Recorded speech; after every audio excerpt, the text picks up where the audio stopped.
ఈ సీజన్ 9 చాలా ఇంట్రెస్టింగ్గా ఉండబోతుంది కదా. సో నామినేషన్స్ కూడా అంతే ఇంట్రెస్టింగ్గా ఉండబోతున్నాయి. Week by week. So third వీక్లోకి వచ్చేసరికి కూడా నామినేషన్స్ నెక్స్ట్ లెవెల్ ఉందన్నమాట.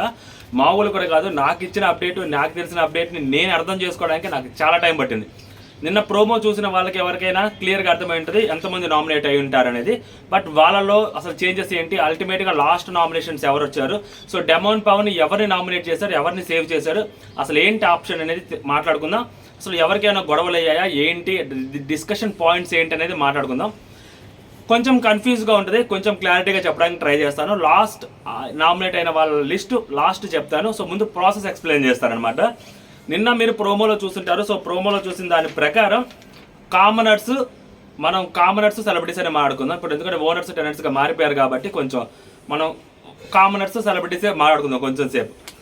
కామనర్స్ వచ్చేసరికి నామినేట్ చేయాలి, సెలబ్రిటీస్ని నామినేట్ చేయాలి. సో మొత్తం కామనర్స్ అందరూ కలిసి ఎవరైతే అక్కడ హౌస్లో ఉన్న 5 కామనర్స్ ఉంటారో ఆ 5 కామనర్స్ కలిపి 5 నామినేట్ చేయాలి. ఒక అమ్మాయి వాళ్ళ ఫొటోస్ని ఆ మ్యాగ్నెట్ బోర్డుకి అంటించాలన్నమాట.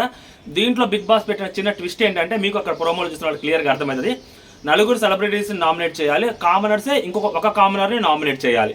ఆ ఒక్క కామనర్ నామినేట్ అయింది ఎవరనేది కూడా మీకు తెలుసు, ఎవరు నామినేట్ చేశారో తెలుసు. మా మధ్య జరిగిన ఇష్యూస్ ఏంటనేది కూడా ఆ చిన్న ప్రోమోలో మీకు కనిపించుంటుంది.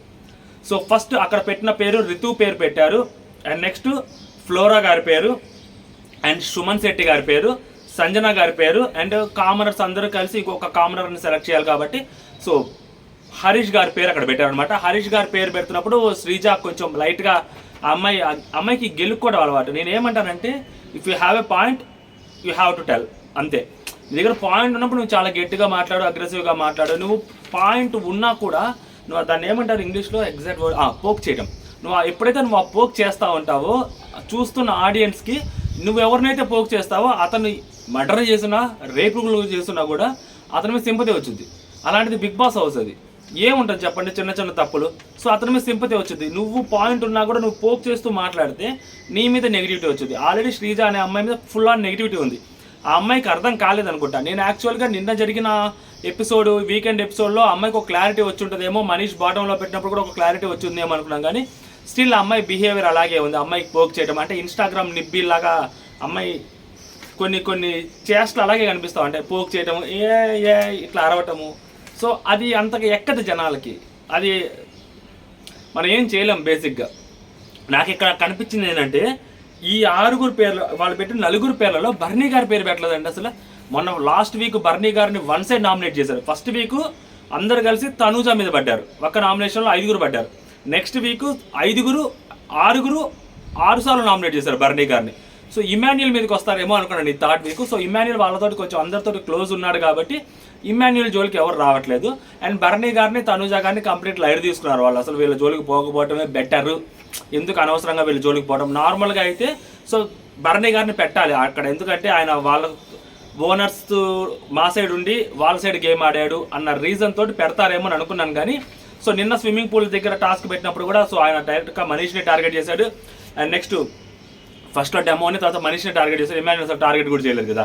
ఖచ్చితంగా పెడతారేమో అనుకున్నాను. కానీ సో ఆయన జోలికి వెళ్ళకపోవడమే మంచిది అని చెప్పి కామనర్స్ మేబీ డిసైడ్ అయ్యి ఉండొచ్చు. సో అందుకని కామనర్స్ ఎవరు డిసైడ్ చేయలేదు. ఇప్పుడు ఏం ట్విస్ట్ అంటే, ఈ 5 నామినేషన్స్లో ఉంటారా అంటే కాదు, ఈ 5 ఉంటారు నామినేషన్స్లో. ఇప్పుడు అసలు ట్విస్ట్, మెయిన్ ట్విస్ట్ ఏంటంటే నెక్స్ట్ లెవెల్, ఇది ఫేజ్ 1. ఫేజ్ 2 ఏంటంటే, ఏదైతే ఆ బోర్డు ఉందో ఆ బోర్డు ఓనర్స్కి, ఎవరైతే ఓనర్స్గా ఉంటున్నారో ఇప్పుడు సెలబ్రిటీస్ ఎవరైతే ఉన్నారో వాళ్ళకి చూపిస్తారు. వాళ్ళకి చూపిస్తూ 2 స్వాప్ చేయాలి. అంటే 4 సెలబ్రిటీస్ని, ఒక కామనర్ని వాళ్ళు ఆల్రెడీ నామినేట్ చేసిన కామనర్స్ ఎవరైతే ఉన్నారో ఆ నామినేషన్ బోర్డులో ఉన్న 5 నుంచి 2 స్వాప్ చేసుకోవాలన్నమాట. సో ఆ 2 ఎవరు అనేది ఇక్కడున్న సెలబ్రిటీస్ ఎవరైతే ఉన్నారో ఆ సెలబ్రిటీస్ డిసైడ్ చేయాలి. ఎవరు, సంజన గారు అండ్ సుమన్ శెట్టి, మేబీ వాళ్ళే డిసైడ్ చేస్తారనుకుంటా. మిగిలిన వాళ్ళందరూ డిసైడ్ చేయరని అనుకుంటున్నా. ఇది ఒక చిన్న మిస్ అయింది అనుకుంటా మేబీ. సో అందరు కలిసి నామినేట్ చేస్తారా లేకుంటే స్వాప్ చేస్తారా, వీళ్ళిద్దరే స్వాప్ చేసుకున్నారు. అంటే లైక్ 4 ఉన్నారు కదా నామినేషన్స్లో, ఈ 4 కలిసి 2 స్వాప్ చేస్తారా, లేకుంటే ఈ 4 కాకుండా ఎవరైతే నామినేట్ అయ్యారో 4, ఈ 4 కాకుండా మిగిలిన 4 సెలబ్రిటీస్ ఉంటారు కదా, సో ఆ 4 సెలబ్రిటీస్ ఈ 4లోంచి 2 స్వాప్ చేస్తారని నేను అనుకుంటున్నా. లాజికే కదా, కరెక్ట్గానే ఉంది కదా. సో మేబీ ఆ 4 ఎవరైతే ఉన్నారో ఆ 4 స్వాప్ చేసే పర్సన్స్ ఎవరైతే ఉన్నారో ఆ స్వాప్ చేసే పర్సన్స్ కామనర్స్ నుంచి స్వాప్ చేస్తారు. సో ఆ కామనర్స్ నుంచి స్వాప్ చేస్తున్నప్పుడు కూడా ఇంకా కామనర్స్లో ఎవరు మిగారు? డెమోన్ లేడు నామినేషన్లో, హరీష్ గారు ఆల్రెడీ నామినేషన్ అయిపోయారు. సో ఇంకా అక్కడ ఎవరుంది? సోల్జర్ కళ్యాణ్, ప్రియా, శ్రీజ, ఈ ముగ్గురే ఉంది. సో ఈ ముగ్గురులో నుంచి ఇద్దరిని స్వాప్ చేయాలి. సో ఇద్దరిని స్వాప్ చేస్తున్నప్పుడు లాస్ట్ వీక్ శ్రీజ కంటే ప్రియా ఎక్కువ తప్పులు చేసింది యాజ్ అ సంచాలక్ కావచ్చు దానికి. సో ప్రియాని నామినేట్ చేస్తారు. అండ్ పడాల పవన్ కళ్యాణ్ కూడా, సోల్జర్ పవన్ కళ్యాణ్ కూడా నామినేట్ చేస్తారు. సోల్జర్ కళ్యాణ్ నామినేట్ చేయడానికి రీజన్స్ మేబీ ఆ హ్యాండ్ 2 టైప్స్ పట్టుకున్నాడని, మేబీ అది కూడా వీళ్ళంతా మాట్లాడుతున్నా వాళ్ళ పాయింట్ ఆఫ్ వ్యూలో అది తప్పే కదా. సో ఆ పాయింట్ ఆఫ్ వ్యూలో కూడా పవన్ కళ్యాణ్ నామినేట్ చేసి ఉండొచ్చు. శ్రీజ ఈ వీక్ కూడా తప్పించుకుంది. శ్రీజకి maybe first week, second week, third week ఇప్పుడు దాకా అమ్మాయి ఎప్పుడు నామినేషన్స్లోకి వచ్చినట్లేదు. శ్రీజ ఫస్ట్ వీక్ ఆమె వచ్చిందా గుర్తులేదు. సో ఈ అమ్మ ఫస్ట్ వీక్ రాలేదనుకుంటా నామినేషన్స్లోకి. సో అమ్మాయి కంప్లీట్గా నామినేషన్స్లోకి రావట్లేదు. ఇక్కడ అమ్మాయికి ఏమంటే ఫుల్ ఆన్ నెగిటివిటీ పెరిగిపోతుంది.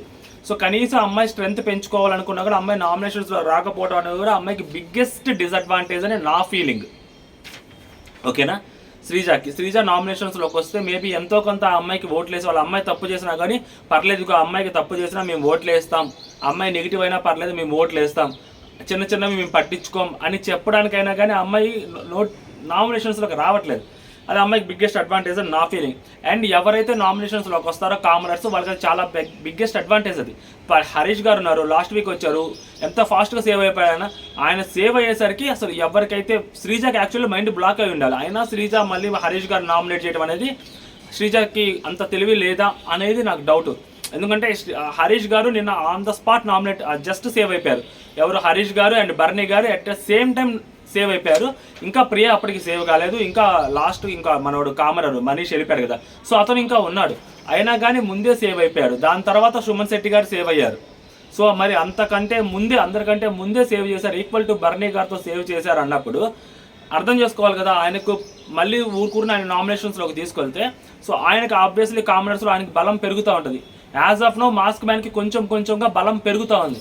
ఇప్పుడే మాస్క్ మ్యాన్ కొంచెం జోవియల్ మోడ్లోకి వస్తారు. అది ఎంతకాలం ఉంటాడో మనకి తెలియదు కానీ, బట్ ఆయన ఎంతకాలం జోవియల్ మోడ్లో ఉండి కొంచెం అందరితో కలిసి మాట్లాడుతూ ఉండి కొంచెం మంచిగా ఉంటే ఆయన మూడ్ స్వింగ్స్ పక్కన పెట్టి ఆయనకు ఓట్ బ్యాంక్ అంతకంతగా పెరుగుతూనే ఉంటుంది మాస్క్ మ్యాన్కి. ఆయన కంప్లీట్గా ఏదో ఒక దాంట్లో నామినేషన్స్లోకి వస్తూనే ఉంటాడు ప్రతి వీక్. సెకండ్ వీక్ వచ్చాడు, ఇప్పుడు థర్డ్ వీక్లో నామినేషన్స్లోకి ఉన్నాడు. అందులో కామనర్సే ఆయన టార్గెట్ చేసి ఆయన నామినేట్ చేయడం అనేది ఆయనకు ఒక ప్లస్ పాయింట్ అవుతుంది ఏమో అని నా ఒపీనియన్. మీ ఒపీనియన్ ఏంటి కూడా మీరు కామెంట్ చేయండి. నెక్స్ట్ వచ్చేసరికి సో కళ్యాణ్, ప్రియా వాళ్ళిద్దరిని కళ్యాణ్ తోటి ప్రియాతోటి స్వాప్ చేస్తారు. సో తర్వాత 5 నామినేషన్స్లోకి ఉంటారు. రితు చౌదరి, ఫ్లోరా గారు అండ్ హరీష్ గారు, కళ్యాణ్ గారు, ప్రియా గారు, ఈ 5 నామినేషన్స్లోకి ఉంటారు. లాస్ట్ నామినేషన్ డెమోన్ పవన్కి ఒక ఛాన్స్ ఇస్తారు. సో సెలబ్రిటీస్ నుంచి ఒకరిని నామినేట్ చేయమని అండ్ ఒకరిని సేవ్ చేయమని అయితే చెప్పరు కానీ ఒకరిని నామినేట్ చేయమని, డైరెక్ట్ నామినేట్ చేయమని చెప్పినప్పుడు సో మనోడు రాము నామినేట్ చేస్తాడు. ఏదైతే నిన్న గేమ్ ఏదైతే జరిగిందో ఆ గేమ్ నాకు తెలిసి అదే అయింటుంది రీజన్ కూడా. ఏదైతే ఆ బొమ్మల టాస్క్ ఏది జరిగిందో దాంట్లో రాము సైలెంట్గా ఉండడం వల్ల రితు చౌదరి బ్యాడ్ అయిందని చెప్పి డెమోన్ ఆల్రెడీ రితు చౌదరితో మాట్లాడటం 2 సార్లు అలా డిస్కషన్ కూడా జరిగింది. సో అలాంటప్పుడు ఖచ్చితంగా రామునే నామినేట్ చేసి ఉండొచ్చు డెమోన్ పవన్ అనేది వినిపిస్తూ ఉంది, కనిపిస్తూ ఉంది అనమాట. సో ఓవరాల్గా ఇవి నామినేషన్ ప్రాసెస్. సో లాస్ట్కి వచ్చేసరికి ఫ్లోరా గారు, రితు గారు అండ్ రాము గారు, హరీష్ గారు, కళ్యాణ్ గారు, ప్రియా గారు, సో ఈ 6 నామినేషన్స్లో ఉన్నారు. సో మీ ఓట్ ఎవరికి అనేది కామెంట్ చేయండి. ఎవరు ఎలిమినేట్ అయిపోవచ్చు అనేది కూడా కామెంట్ చేయండి. మన ఛానల్ కొత్తగా ఎవరైనా చూస్తుంటే సబ్స్క్రైబ్ చేసుకోండి for more interesting reviews and updates. Okay, జై హింద్.